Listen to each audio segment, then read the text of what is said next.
신축 빌라가 지어지는 경우에는 현금 청산 대상자에 해당되시기 때문에 신축 빌라에 투자를 계획하시고 계시는 분들은 2023년 말까지 2023년 이전에 재개발이 되는 구역은 조심해서 투자 계획을 세우시고요.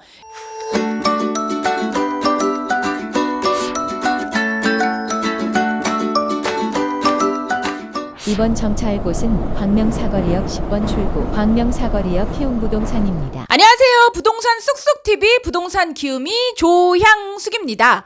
겨우 내내 무거운 외투를 벗어던지고 오늘은 가벼운 마음으로 여러분들과 광명 뉴타운에서 또 다른 정보 함께 하겠습니다.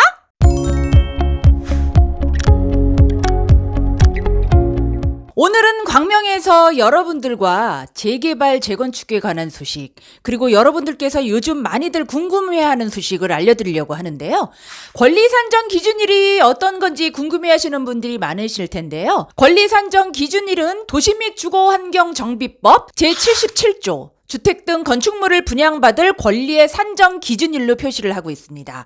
1항에 보면 정비사업을 통하여 분양받을 건축물이 다음 각 호의 어느 하나에 해당하는 경우에는 제16조 제2항 전단에 따른 고시가 있는 날, 여기에서 고시가 있는 날은 바로 정비구역 지정일을 말하는 거고요. 또는 시도지사가 투기를 억제하기 위하여 기본계획 수립 후 정비구역 지정 고시 전에 따로 정하는 날, 바로 이게 기준일이라고 하는데요. 그 기준일의 다음 날을 기준으로 건축물을 분양받을 권리를 산정한다라고 얘기하고 있습니다. 여기에서 권리 산정 기준일에 4가지 항목을 보면 1호 1필지의 토지가 하나의 토지가 여러 개의 필지로 분할되는 경우를 말하는 거고요. 2호 단독주택 또는 다가구 주택이 다세대 주택으로 전환되는 경우, 그리고 3호는 하나의 대지 범위에 속하는 동일인 소유의 토지와 주택 등 건축물로 각각 분리하여 소유하는 경우, 그리고 마지막으로 4호는 나대지의 건축물을 새로 건축하거나 기존 건축물을 철거하고 다세대 주택, 그 밖에 공동주택을 건축하여 토지 등 소유자의 수가 증가하는 경우라 말씀드릴 수 있는데요. 이 부분을 조금 더 제가 풀어서 설명을 드리겠습니다. 도시 및 주거환경정비법 77조, 슈퍼 77조라고 불리우는 이 법은 아까 1호에 말씀드린 것처럼 한 필지의 토지가 여러 개의 필지로 분할되는 경우, 하나의 큰 필지가 각각의 여러 가지 조각으로 분리되는 경우를 말하는 거고요. 두 번째 2호에 대한 내용은 단독주택 또는 다가구 주택이 다세대 주택으로 전환해서 하나의 단독과 다가구 주택이 각각 호수마다 다세대 주택으로 변환되는 내용을 말씀드리는 거고요. 3호에 대한 내용, 동일인 소유의 토지와 건축물을 각각 분리하여서 토지 소유자 따로, 건축물 소유자 따로로 분리되는 경우가 3호에 대한 내용입니다. 마지막으로 제4호에 대한 내용은 나대지에 빈 땅 위에 새로 건물을 건축하거나 기존에 있던 주택이나 건축물을 허물고 철거하고 다세대 주택이나 공동주택을 지어 소유주가 증가하는 행위를 말하는데요. 바로 이게 실무에서 얘기하는 지분 쪼개기라는 내용인데요. 지분 쪼개기를 통해서 늘어난 분양 대상자 전체에 대해서 하나의 분양 자격만 인정하겠다는 내용의 바로 이 법조문에 대한 내용입니다. 권리산정 기준일에 대한 정의는 도시 및 주거환경정비조례 제2조에 나와 있기 때문에 한번 가서 보시고요. 우리나라는 2003년 12월 30일 도시 및 주거환경정비의 조례가 시작이 됐습니다.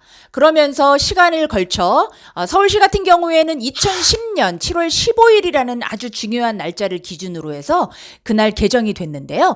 2010년 7월 15일 전에 기본계획이 수립된 지역이나 지구단위 계획이 결정 고시된 지역 같은 경우에는 구조례라고 해서 종전 규정 적용을 해서 2003년 12월 30일을 기준으로 하고 있고요. 2010년 7월 15일 이후에 기본계획이 수립되거나 지구단위 계획이 결정 고시가 된 날 같은 경우에는 구역 지정일을 기준으로 해서 변경 규정 조례가 적용되면서 신조례를 따르게 되어 있습니다. 다시 말해서 2010년 7월 15일 이후부터 최초로 재개발 기본세 계획이 수립되거나 정비 예정구역이 신규로 포함되는 지역 같은 경우에는 신조례를 적용한다는 뜻일 텐데요. 그러면 여기에서 얘기하는 권리 산정 기준일 이후에는 그러면 분양 자격이 전혀 나오지 않는 걸까요? 아닙니다. 현금 청산이 무조건 되는 것이 아니고요. 권리 산정 기준일 이후에 지분 쪼개기를 하거나 토지 소유자가 증가됐을 경우에 한해서는 분양 자격이 하나만 주어진다는 얘기입니다. 신축 빌라 및 지분 쪼개기에 기준이 되는 권리 산정 기준일 이후에는 입주권이 나오지 않고 현금 청산이 되며 또 여러 개의 분양 자격이 아닌 하나의 분양 자격을 받을 수 있는 권리 산정 기준일이 사업지마다 다 틀린데요. 공공정비 사업의 하나인 공공재개발 1차 5.6대책으로 나온 사업은 2020년 9월 21일을 기준으로 해서 권리 산정 기준일이 정해집니다. 그리고 공공주도 사업인 2사대책인 공공재개발 같은 경우에는 2021년 6월 29일 이전에 소유권 이전 등기를 하셨어야지만 현금 청산 대상자에서 제외가 되는 거고요. 그리고 서울시 신통기획 1차 발표로 후보지가 선정된 같은 경우에는 2021년 9월 23일을 기준으로 해서 권리 산정이 정해집니다. 그리고 2021년 12월 31일 같은 경우에는 공공재개발 2차 후보지 5, 6대책으로 통한 사업지가 기준일이 되는 거고요. 그리고 그 이후에 공모구역으로 지정되는 민간 재개발이나 공공재개발 같은 경우에는 2022년 1월 28일 이후에 신축 빌라가 지어지는 경우에는 현금 청산 대상자에 해당되시기 때문에 신축 빌라에 투자를 계획하시고 계시는 분들은 2023년 말까지 2023년 이전에 재개발이 되는 구역은 조심해서 투자 계획을 세우시고요. 2023년 말까지 한시적으로 적용되는 이 법은 2022년 1월 28일 이후에 준공된 건물은 투자 계획을 조심해서 보시라는 그 말씀을 당부드리고 싶습니다. 신축 빌라 같은 경우에는 구조로에 해당되는 사업지 같은 경우에는 2008년 7월 30일 이전에 건축 허가를 받았거나 일정 면적 이상인 경우에는 여러 개의 분양 자격이 주어지는 거고요. 그리고 신조례 같은 경우에는 권리 산정일 기준일 이전에 준공과 그리고 함께 소유권 이전 등기까지 마친 경우에는 하나의 분양 자격이 아닌 여러 개의 분양 자격 또는 현금 청산 대상자에서 제외된다는 내용을 여러분들도 함께 알고 계시면 되실 것 같아요. 그렇다면 광명 뉴타운 같은 경우에는 지금 어떤 사업지가 여러분들의 권리 산정 기준일에 적합한지 다시 한번 말씀을 드리겠습니다. 권리 산정 기준일은 도시 및 주거 환경 정비법을 기준으로 하고 있습니다.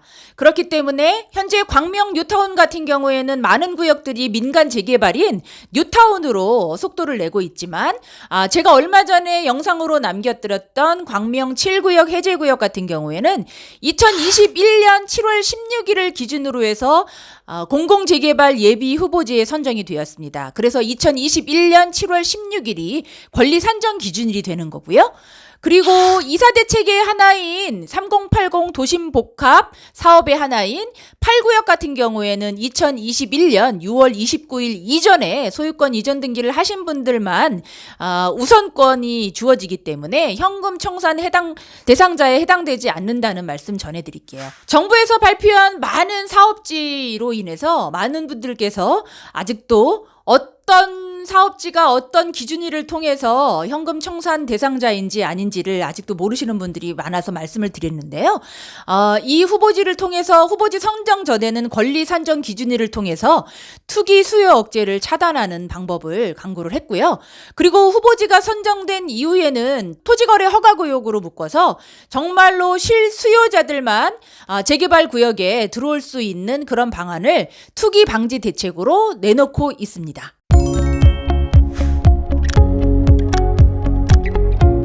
어렵고 복잡한 내용을 조금 더 쉽게 풀으려고 여러분들과 함께 했는데요. 많은 도움이 되셨으면 좋겠고요. 광명 사거리역 10번 출구에 있는 부동산 쑥쑥TV 부동산 키움이 항상 잊지 마시고요. 구독과 좋아요 그리고 알림 설정이 키움부동산의 부동산 키움이에게 힘이 된다는 사실 여러분들 함께 하겠습니다.